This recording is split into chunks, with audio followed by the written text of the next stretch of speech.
श्री स्वामी समर्थ. पितृपक्षात कावळा शिवण्याची आपण का वाट पाहतो?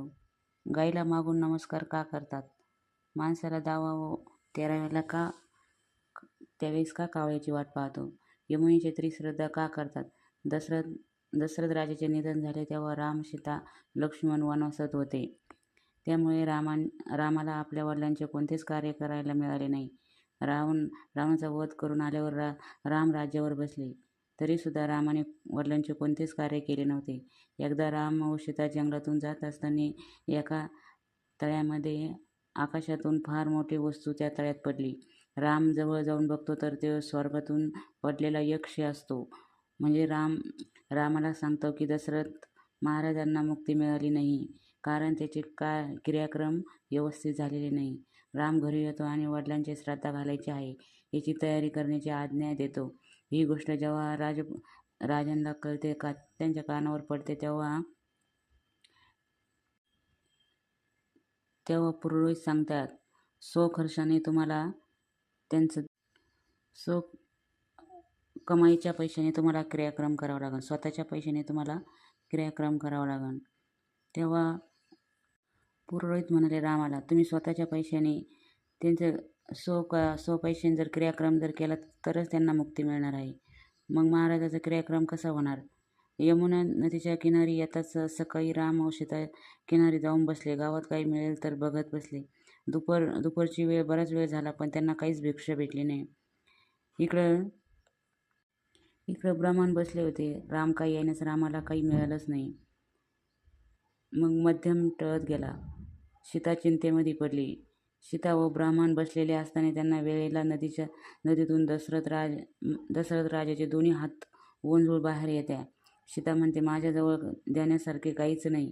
महाराज तिला सांगतात, तू ज्या ठिकाणी बसलेली आहेस तिथून वाळू माझ्या हातावर दे. सीता म्हणली, चालेल. सीताने त्याप्रमाणे करते आणि तात्काळ हात अदृश्य होतात. वेळेस राम तिथं येतो आणि सीताला म्हणतो, हे काय केलेस? माझ्या वडिलांच्या हातावर वाळू ठेवलीस. ती म्हणते, असं करण्यात महाराजांनी मला सांगितले. हा झाडावरचा कावळा व गोमाता साक्ष आहे भिक्षुक मागायला. यमुना माता साक्ष आहे. राम प्रथम कावळ्याला विचारतो, हे खरं आहे का? कावळा म्हणाला, भगवान राम पुढे काही न बोलता गुपचूप बसतो. भिक्षुक गोमाता यमुना नदीला सुद्धा शांत बसवतो. हे सर्व काही त्यांच्यासमोर चाललेले असताना सुद्धा रामाची भीतीपोटी गुपचूप बसतात. सीता संतापली आणि म्हणते, माहीत नाही असून सांगायला तुमचं काय जातं? तुम्ही मला खोटं पाडतात. मी तुम्हा सर्वांना शाप देते. तू बाहेरून आहे तसा आतून सुद्धा काळा आहेस. आजपासून लोक तुला अवलौकिक समजतील, तुझं दर्शन अपशकुन समजतील. गोमाता एवढी पवित्र, पण तू तशीच तुला शाप देतील. पवित्र तोंडाने घाण खाशील, तुला लोक अपवित्र समजतील. भिक्षुक, तू ब्राह्मण असून सुद्धा असा वागला, तू आयुष्य तर भिकारी राहशीलच. यमुनेने मातेतनं तू सुद्धा माझ्या सासऱ्याचे हात आलेले असून तू गप्प बसली. मी तुला शाप देते. डाव्या बाजूपर्यंत, तुझ्या उजव्या बाजूपर्यंत माझी नजर पोहोचेल तिथपर्यंत तुझे पात्र कोरडे राहतील. एवढे सर्व होईपर्यंत राम शांत बसलेला असतो. सीतेने संतापून एवढे जवळीक शाप दिलेले पाहून रामाला वाटते की सीताचं म्हणणे खरे आहे. मग तो कावळा, गाय, भिक्षुक, नदी विचारत, तुम्ही सर्वजण असे का वागलात? म्हणतात भगवंत, तुमच्यासमोर आम्ही काय बोलणार, म्हणून आम्ही गप्प बसलो. राम म्हणतो, केवळ माझ्यामुळे तुम्हाला शाप मिळाले आहेत. मी सीतेला परत घेण्याची विनंती करतो. सीता शाप परत घेण्याचा साप नको म्हटली.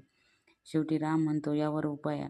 सीता कावळ्याला म्हणते, जर लोक तुला अवलक्षण समजतील, तुझे दर्शन अपशकुन समजतील, मी तुला उपशाप देते. सुद्धा लोक तुला 13व्याला पितृपक्षात तुझे वाट पाहतील, तुला आग्रहाचं आमंत्रण देतील. शिवाय जेवणार नाहीत म्हणून तू 10व्या 13व्याला तिथं जाऊन कावळ्याने शिवल्याशिवाय कोणी जेवणार नाही.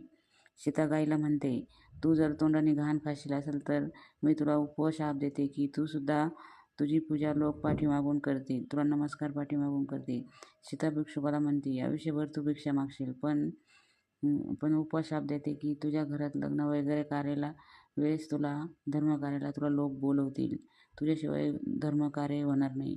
सीता यमुनेला म्हणते, उजव्या डाव्या बाजूसपर्यंत तुझी नजर पोहोचेल तिथपर्यंत तुझ्या ताटावर येऊन क्रियाक्रम करतील, पण नंतर क्रियाक्रम गरज भासणार नाही अशी ते यमुनेला सांगते. म्हणून सीताने असे शाप दिल्यामुळे आपण कावळ्याला पितृपक्षामध्ये बोलवतो, गाईला पाठीमागून नमस्कार करतो, यमुनेच्या तीरी आपण तिथं जाऊन कोणता कार्यक्रम करतो, ब्राह्मणाला आपण पूजेसाठी बोलवतो. हे सगळे सीताने शाप दिल्यामुळं हे असं घडतं. म्हणून कोणता बी काम करताना आपण थोडंसं विचार केला पाहिजे.